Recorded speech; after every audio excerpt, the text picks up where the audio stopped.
Hey everyone, want to install WinRAR on your Windows PC? WinRAR is a popular file compression and archive management tool that lets you create and extract RAR and zip files. In this full guide, I'll show you how to install WinRAR in 2026, step by step. So let's get started. First, open your web browser and go to the official WinRAR website. Find the download section and choose the Windows version that matches your system. Download the installer and wait for it to finish. Once the download is complete, open your Downloads folder and double-click the WinRAR installer. Windows may display a user account control prompt.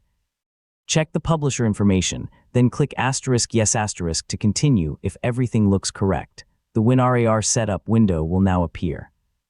You'll see the destination folder where WinRAR will be installed. For most users, the default location is fine, so you can leave it unchanged. After clicking Install, you'll see WinRAR's configuration options. You can choose which archive file types should open with WinRAR and configure shortcuts or other integration options.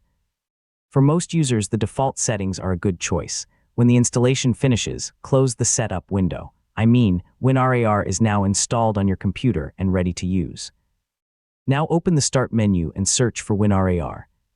Launch the application and you'll see the main WinRAR interface where you can browse files and manage archives. Let's make sure everything is working. Select a few test files, right-click them and choose Add to Archive ***. Create a small archive and then extract it to another folder.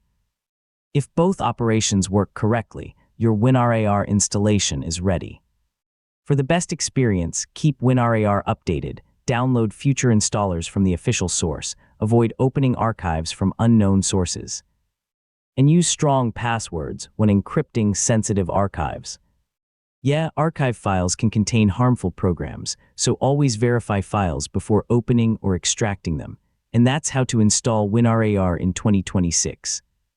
Whether you want to compress files, extract downloads, create RAR archives, or work with zip files, WinRAR is now ready to use. Thanks for watching, and I'll see you in the next tutorial.